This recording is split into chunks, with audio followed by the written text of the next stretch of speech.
Wow, who is this handsome guy?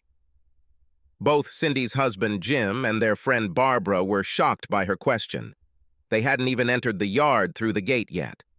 Barbara looked in the direction Cindy was looking and saw that she was talking about Adam's friend, her brother-in-law. "Yeah, in case you haven't noticed, I'm standing right next to you," Jim reminded his wife. "What? I can't appreciate a handsome macho man when I see one?" she asked. "Well, if you're going to stare at some guy, I'd rather you at least keep it to yourself," Jim responded a little harshly before turning his attention to the hostess. He smiled. "Hey, Barb, sorry for being rude." Barbara and her husband, Tony, hosted an outdoor birthday party for their daughter, who had just entered her teens. Barbara saw them approaching the sidewalk and held the gate open, but she didn't even have time to say hello. She decided to ignore Cindy's question. "No problem, come in," she said, still holding the gate. "Where should I put it?" Jim asked, holding a case of beer. "There's a few coolers with ice over there by the tree, Jim. A couple of them hold soft drinks for the kids and the rest hold beer. Just find an empty one. They put the gifts on that table over there," she mentioned to Cindy, who was carrying a nicely wrapped box. Tony, the co-host of the backyard, noticed them as they entered and came over to greet them. "Hey, you two, welcome," he said, kissing Cindy on the cheek. "Jimbo, let me help you with this." As he reached to free Jim from the box, Cindy tried again. "Hey, Tony, who is this Adonis sitting with your brother?" Tony, who was a little slow and hadn't heard the previous conversation, didn't understand yet. He looked where Cindy pointed. "Oh, his name is Bob or something. He works in construction with Adam. Why ask? Do you know him?" "No, but I would like to," she replied. "I mean, speaking of handsome?" Tony looked at Jim in shock. He had no idea what was going on, but he tried to soften the situation. "Better keep an eye on her, Jim. Looks like she's on the hunt," he said with a smile. Jim was just as shocked as everyone else. His wife was clearly trying to make him jealous for some reason, but he wasn't going to ruin the party by getting angry, so he just laughed it off and forced himself to smile. "Yes, it looks like she's preparing to exchange me for a young model." "You can't wait for that day," Barbara joked, slapping Jim on the arm. "Well, come on in, guys," Tony commented. "Barb, would you mind showing Cindy where to put the gifts?" When she saw the expression on his face, Barbara knew exactly what her husband really wanted to say. He wanted her to ask Cindy about her behavior. On her way to the gift table, she lowered her voice so no one else could hear. "Okay, Cin, what's going on? Did you and Jim have a fight or something? What are you talking about? Don't lie to me. We've all been friends for a long time, and I've never heard you talk like that in front of Jim. Something is going on." "I'm just giving him a taste of his own medicine, that's all. He runs around all day and winks at every pretty girl he sees. You know Linda Kingston?" "Yes. She was at a restaurant a few days ago and saw Jim when he came in to eat. He obviously didn't see her. She told me that a waitress came up to him and kissed him. She said they talked and laughed during lunch and flirted with each other all the time." "Cindy, he's a friendly, outgoing guy. He always has been." "Letting some girl kiss you is way more than just being friendly, Barb. It's beyond the pale, and you know it. Tony just kissed you on the cheek a minute ago." "This is different. We've been friends for years. This is some waitress he's obviously flirting with when he walks in there. I don't like it, and it definitely doesn't pass the wife test." "Wife test?" "Yes, you know. Men use this all the time. Only for them it is a test of the husband. A wife should never do anything in public, or alone, by the way, that she would not do in front of her husband. Well, what is good for the goose, as it says. So you chose my daughter's birthday to give Jim a dose of grief? Oh, don't worry. I'm not going to do anything really bad. I didn't even think about it until I saw Adam's friend there. He's perfect. I just want to teach Jim a lesson, that's all. Well, do me a favor and don't start fights, okay? Oh, I won't. Besides, look at that guy. He's got muscles on top of muscles. Jim would have to be crazy to mess with him." Okay. I see a few more people coming up to the sidewalk, so I need to go greet the guests. See you later. Remember, no fighting, okay?" No fighting, Barb. I promise.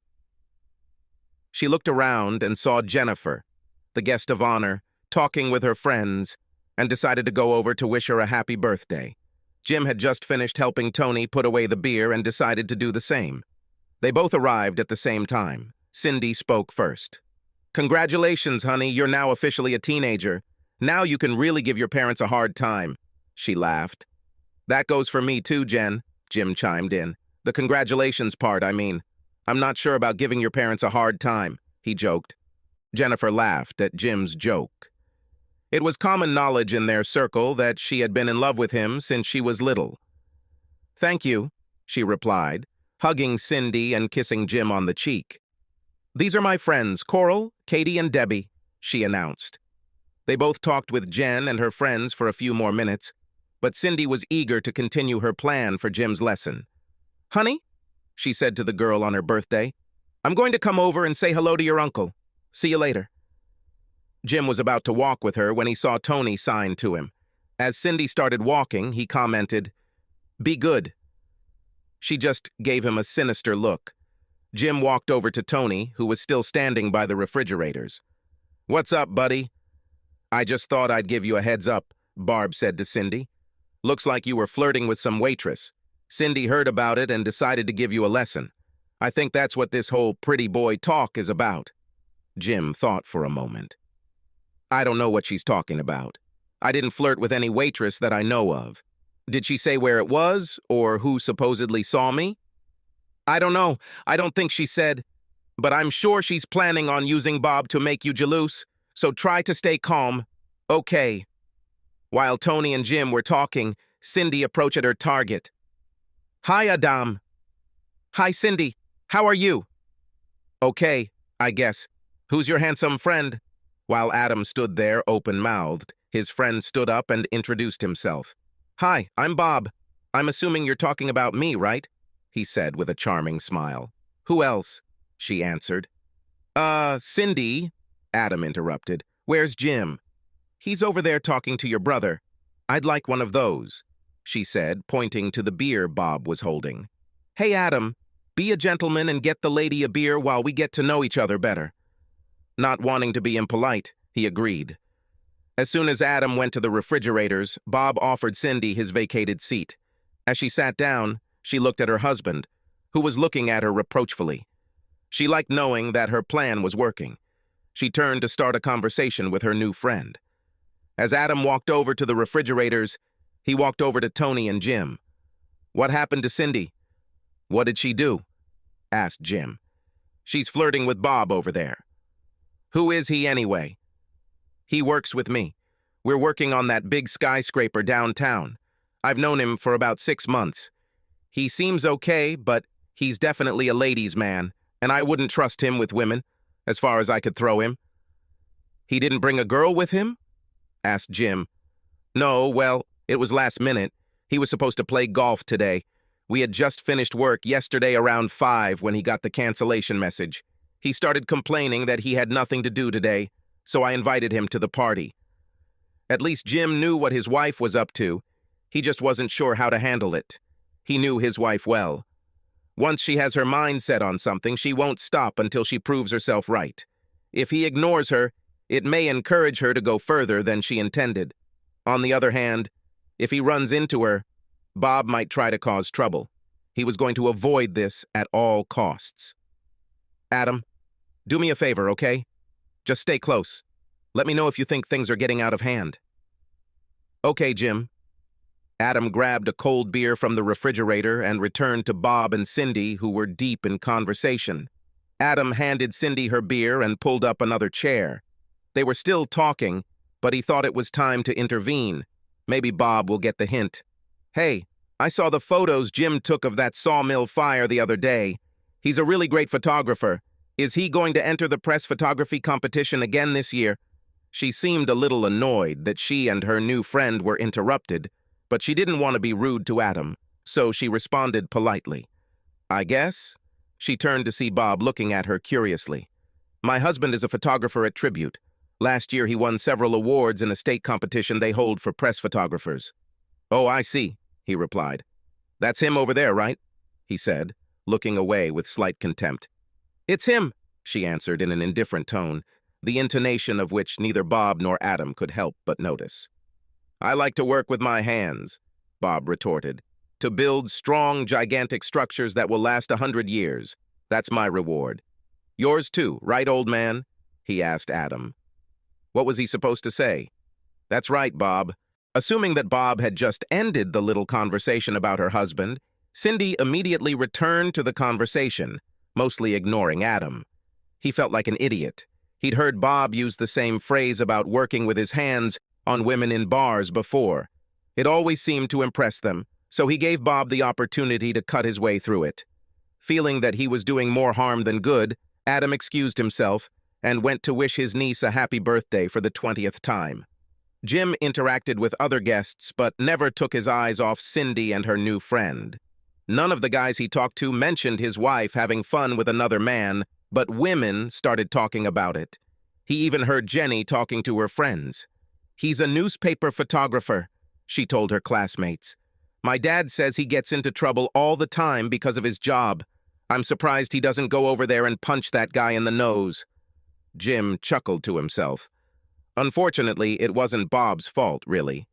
It was his wife's fault, and as much as he felt like it sometimes, he would never hit her or any other woman.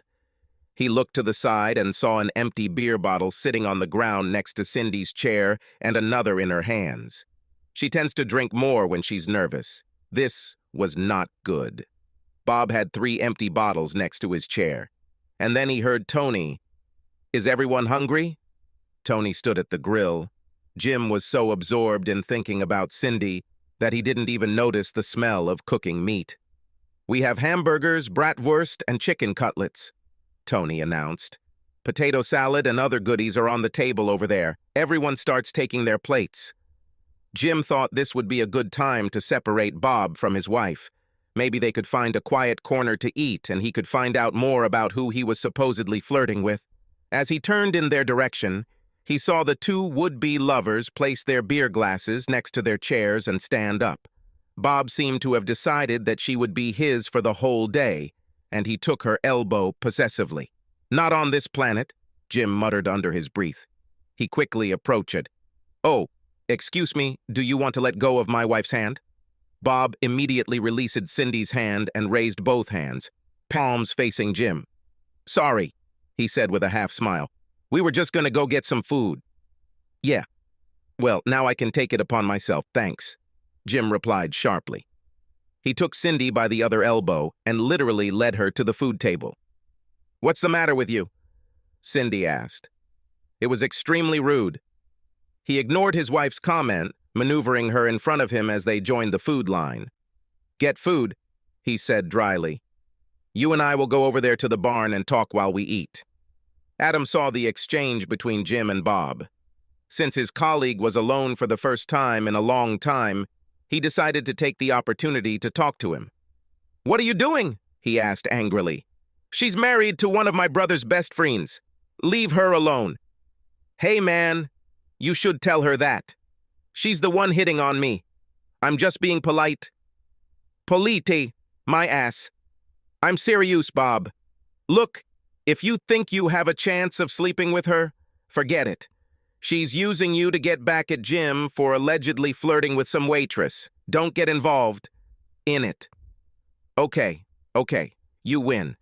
If she comes over again, I'll send her right back to her husband, okay? If you don't send it, you'll fly out of here. I'm serious, Bob."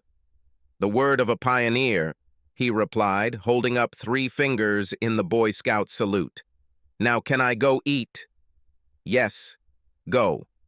Cindy wasn't really upset about Jim interfering between her and Bob. Within a few hours of meeting him, he had already begun to be too intrusive, not to mention all his sexual innuendos, although it was kind of fun for her to see how easily she could manipulate a man once she put her mind to it.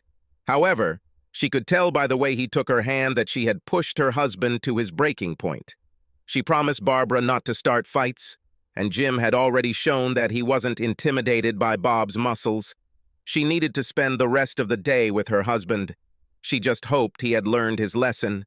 They both loaded their plates with food, and Jim pointed towards the barn, away from the crowd. When they found a secluded spot, he handed Cindy his plate. "Here, hold this while I find some chairs. I'll be right back." Despite his anger, Jim was still a gentleman and held up the back of the chair while Cindy sat down. He placed his own nearby so they could talk in privacy. After a few sips, Jim couldn't hold it in any longer. He was nothing if not straightforward. "Okay, what's all this nonsense about me flirting with some waitress?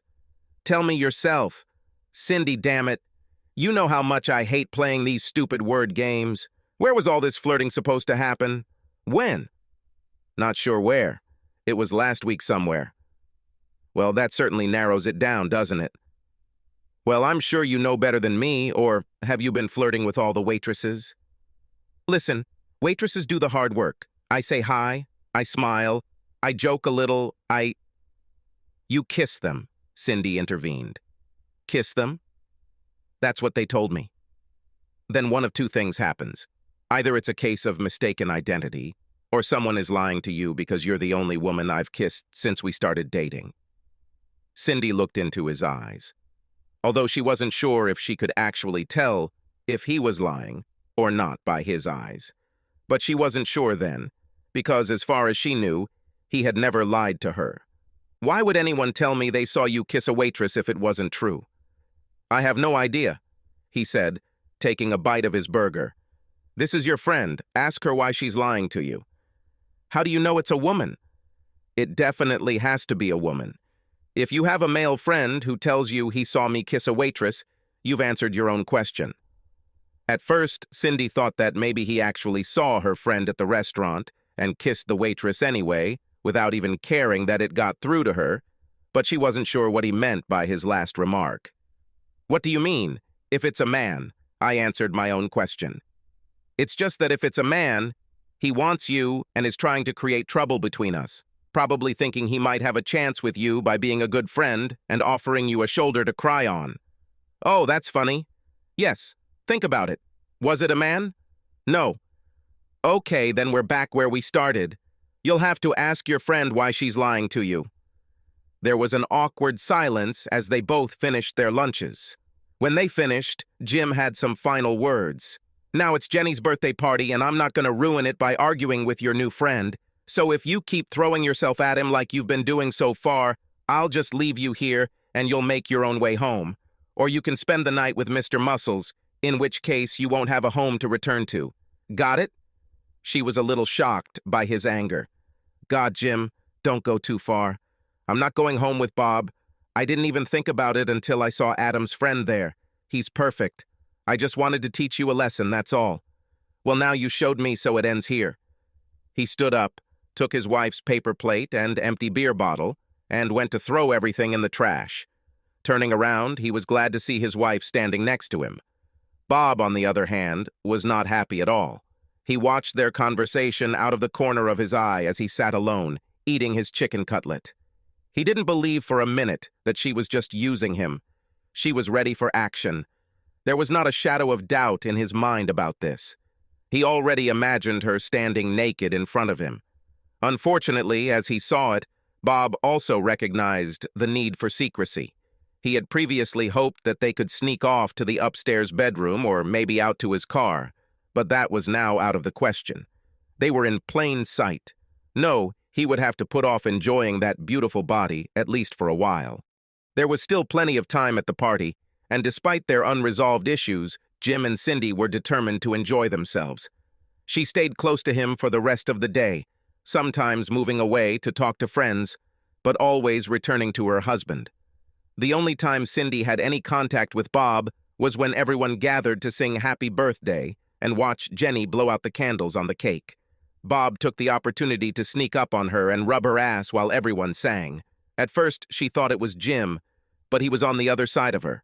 When she looked to the side, she saw Bob with a smirk on his face. She couldn't believe his courage. She quickly looked around to see if anyone was watching, but all eyes were on Jenny. In any other situation, she would have hit him, but she knew it would cause problems, something she desperately wanted to avoid. Besides, she thought it was her own fault for acting that way towards him. If she had the chance, she would have apologized to him and told him she wasn't really interested. He removed his hand to applaud along with everyone else when the birthday girl easily extinguished the flames on the candles with one breath. Jim looked to the side when he heard Bob's voice nearby, but didn't see anything special. Of course, Cindy wasn't going to tell him that Bob had his hand on her ass while singing Happy Birthday. Bob, of course, took her silence as agreement. Okay? He knew how to play the game. She had to be close to her husband so as not to arouse suspicion, but sooner or later she would have to go into the house to use the bathroom. Hopefully he can catch her alone long enough to arrange a time and place for them to meet. Unnoticed, he will keep an eye on her. For those who were aware of what had happened earlier, it seemed that the danger had passed. To their relief, both Bob and Cindy seemed to behave, so, with the exception of Jim, everyone relaxed and were no longer on their guard. Jim, on the other hand, had seen guys like Bob before, guys who thought they were God's gift to women, and knew they rarely backed down so easily. Just to be sure, he continued to keep an eye out for the potential intruder. The party was in full swing after everyone had eaten. Tony turned on the outdoor speakers and set his phone to Pandora for background music until the games started. The dartboard was set up in a large oak tree near the barn, and Jenny's friends helped her set up the beanbag game. Several women gathered several gaming tables together to play bingo. Jenny and her friends challenged her parents and Jim and Cindy to a game of beanbags, best 2 out of 3. Tony warned them that his daughter was a true professional. Luckily for them, she was only 25% of the team, and the first game went to the adults. This was their only victory. When it was over, Cindy turned to Jim and kissed him on the cheek. "Honey, I need to go to the ladies' room. I'll be back in a couple of minutes," she told him. "Okay, honey, I think I'll challenge Adam to darts." She stopped to talk to a couple of friends on her way into the house. She's lucky. There wasn't a soul inside, and there was a spare bathroom downstairs. Adam and Jim prepared to take their seats and throw one dart each to determine who would go first. Jim was just about to quit when... "He's leaving?" Adam muttered, more to himself than to anyone else. Jim stopped his hand before throwing. "What?" "Bob, looks like he's leaving. No goodbyes, no thanks for the invitation, no nothing." Jim turned around just in time to see Bob's back as he walked out the gate. "He's probably mad because Cindy isn't flirting with him anymore. I really think he had plans for you two." "I wouldn't be surprised," Adam replied. "He's really slick when it comes to women. I've seen him leave a bar with some pretty beautiful women." Jim turned back to the dartboard and was about to take aim when something dawned on him. How would someone enter a house without wanting to be seen? He would go out through the gate, walk around to the front, and enter that way. Jim handed the darts to Adam. "I'll be right back," he said before heading to the back door. Cindy did her job and fixed her makeup. When she opened the bathroom door, she was shocked to see Bob standing there. Before she could do or say anything, he grabbed her by the shoulders and pinned her against the doorframe. So quickly, once he locked her in place, he pressed his lips to hers. If Jim had been a split second late, he would have seen his wife forcefully push Bob away. But as it was, she hesitated for a moment, trying to compose herself. It was at that moment that Jim saw them. He grabbed Bob by the shoulder and pulled him away from his wife. As Bob turned to face him, Jim, using the full strength of his hips and back, hit him in the solar plexus with the force of a hammer.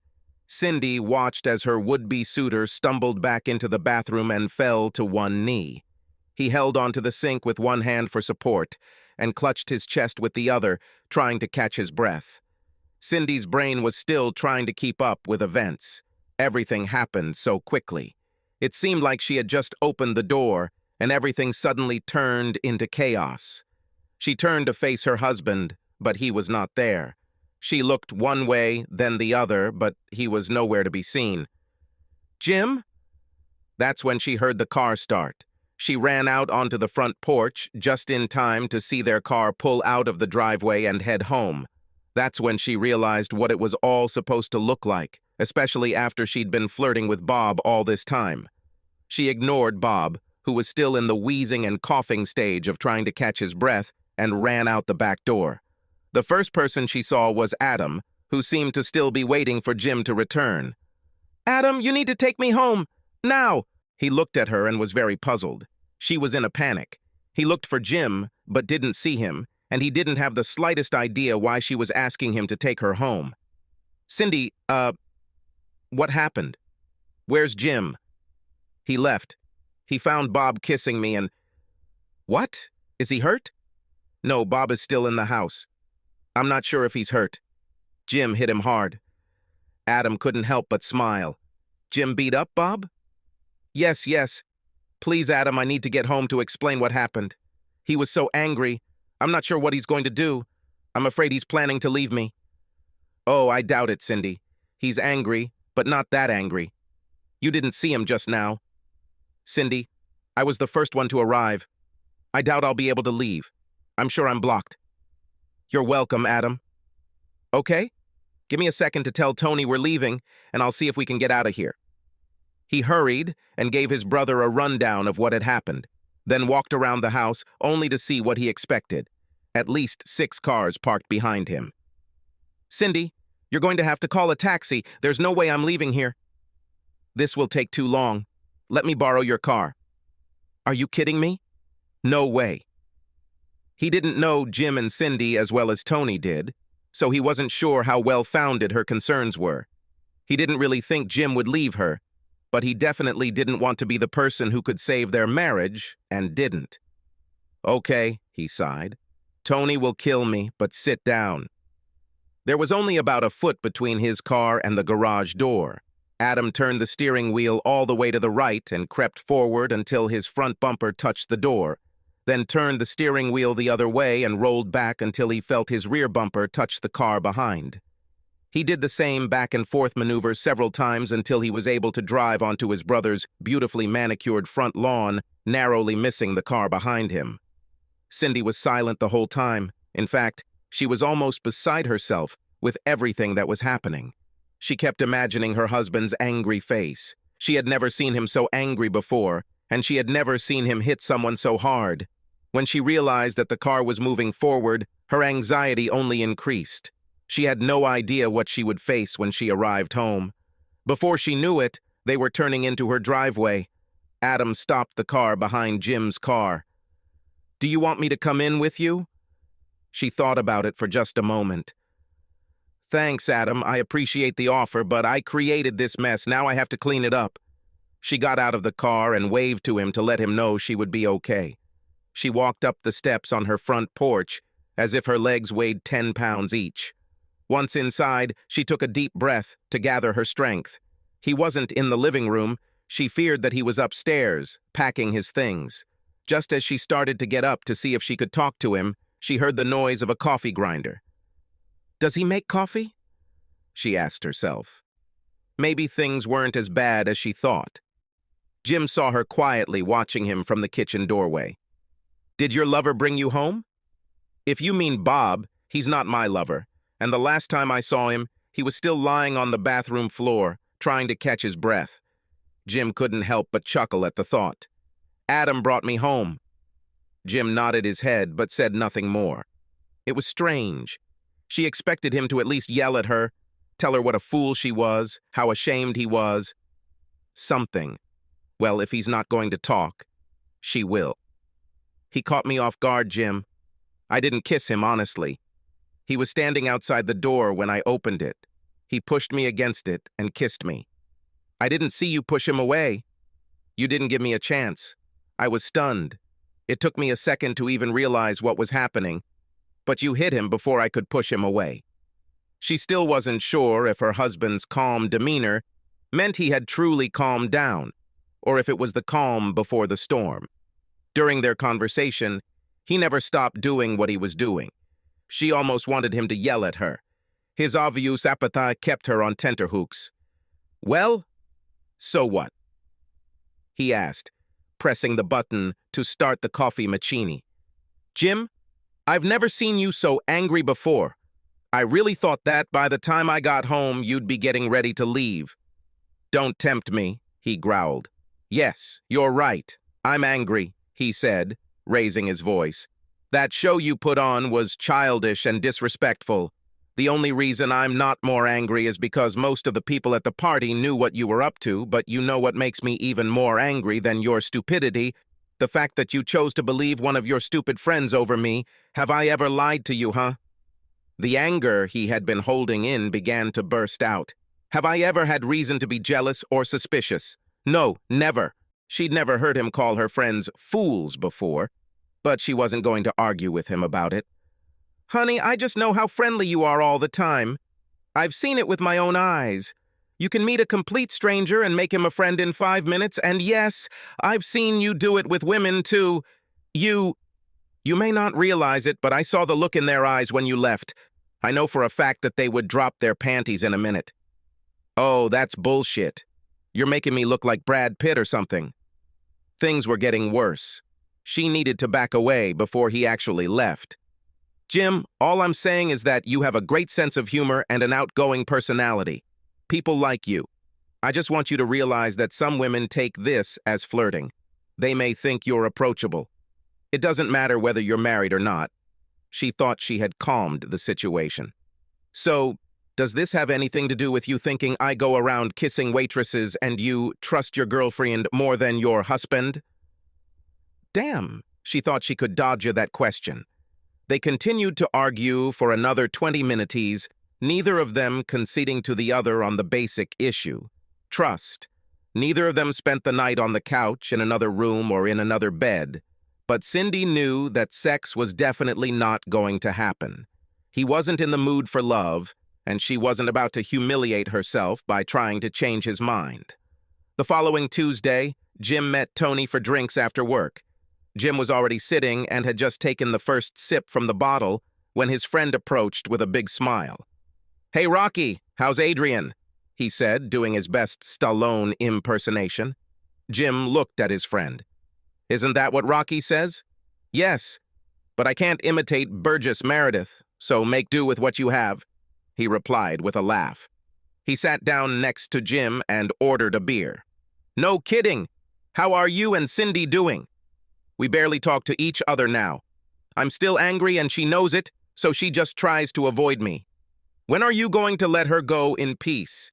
Many people at the party didn't even notice any problems between you two. Sometime after you left, people started asking where you and Cindy were. What did you tell them? I said something unexpected happened and you had to leave. No one even questioned it. They probably thought you two got horny and went home to make love." Tony chuckled. "Yeah, well, we haven't made love since the party. By the way, what's wrong with Bob? Is he planning revenge?" "I don't think so. Adam came over and told me what happened before he took Cindy home. When I walked into the house, Bob was just getting up. He told me that you meanly hit him." "I did," Jim interjected. "Well, he started talking shit about revenge, but I told him that if I were him, I would stay away from you as much as possible. I told him that you're the toughest guy I've ever, or did, and that I saw you take out guys twice your size. I used my favorite quote from the Bible. Do you have a favorite Bible quote? I didn't know that. Of course, though he walks through the valley of the shadow of death, he fears no evil, for he is the toughest and most vicious bastard in the valley." "It's you." Jim had to laugh. "This is nonsense, and you know it," he said. "Of course I know, and you know, but he doesn't know. I think I scared him enough to make him think twice about coming at you." "Well, I appreciate it, old man." They both smiled as they took a sip. "You know what really pisses me off?" Jim asked. "Is that she doesn't believe me about kissing the waitress." "Are you sure you didn't kiss her? Maybe a light kiss on the cheek or something?" "No, He stopped talking, and Tony could tell by his face that he remembered something. "Ah, you kissed her, didn't you?" "No, she kissed me," Jim replied. "Damn, I know what it's all about." The next day, Cindy was startled to see Jim entering her office at work. He spoke before she could say anything. "Come on, I'm taking you out to lunch." She thought it was his way of saying he was sorry. "Oh, honey, that's so sweet." She glanced at her watch. "But it's a little early. Can you wait about 20 minutes? "No need. I talked to your boss and told him we had a little family emergency we needed to deal with. I told him you needed a long lunch break and he said no problem." Come on, let's go. Cindy was alarmed. She was not aware of any family emergencies. He held the car door while she got inside. Where are we going? What family emergency? He didn't answer her question, but instead told her to call her friend and find out the name of the restaurant where the kiss allegedly took place. Why? Just please me, okay? I think I get the point. Reluctantly, she called her friend and asked for the name of the restaurant. She said it was DeMar's on Hokeman Street. What a coincidence, he replied with a smile. That's where we're headed. Cindy didn't say anything, but now she was even more worried. She had no idea why he wanted to take her to the scene of the crime, other than to humiliate her. But she knew better. There was no way he would do that. She decided to just sit and wait to see what would happen next. Easier said than done. It took them almost half an hour to get to the restaurant, during which time Cindy imagined hundreds of scenarios in her head. She was almost in tears by the time they pulled into the parking lot. Jim put his hand on her back and guided her inside. She knew she was in trouble as soon as they entered. "Damn!" she whispered under her breath. Jim found a booth and asked Cindy to sit first, then sat next to her. "Well, cousin, I see you brought your better half with you today." Cindy blushed with shame. "Hi, Marilyn," she greeted the waitress. "Hey, Cindy, how did you get my cousin to eat here with his wife? Every time I see him, he's in such a hurry that he can barely finish his food," she said with a laugh. Jim wasn't going to let Cindy go that easily. "Cindy thinks you and I are having a passionate love affair," he said. She waited a few seconds before answering, "What? No, Marilyn, it's not like that," Cindy said to her husband. "Damn it, Jim. Okay, I made a big mistake. I'm sorry." She looked back at Marilyn. "A friend told me he kissed the waitress. I had no idea you worked here." "But we never—" "Last week," Jim chimed in. "You kissed me on the cheek when I walked in." "Oh, Jesus, Cindy, I didn't mean anything by it. He hadn't come by in a while, and it was just an innocent kiss on the cheek." "Marilyn, don't worry about it," Cindy replied. "I understand it now. My so-called girlfriend made it sound like Jim had a girlfriend working here. I'll call her later and tell her what I think." "That's what I'd like to hear," Jim challenged. Cindy looked at him and accepted the challenge. "Okay," she said, taking her phone out of her purse. Both Jim and Marilyn witnessed Cindy's conversation with her friend. "Hey, Linda." "Not very good. You know that waitress you said kissed Jim? You know who it was. Jim's cousin." "Yes, his cousin." "No, I didn't like that you told me. You made it sound like he was having an affair or something. I don't care what you think. I don't care if you think you see him having sex in the middle of the dance floor from here on out. Moment. Keep your gossip to yourself. Yes, you too." She almost hurt her finger while passing out. Jim guessed that it must be Linda who created all these problems. She constantly made derogatory remarks about her own husband. Cindy was excited after the call. "I'm really sorry to both of you. Jim was right. I should have known better." "You have a few more apologies to bring home tonight," Jim told her.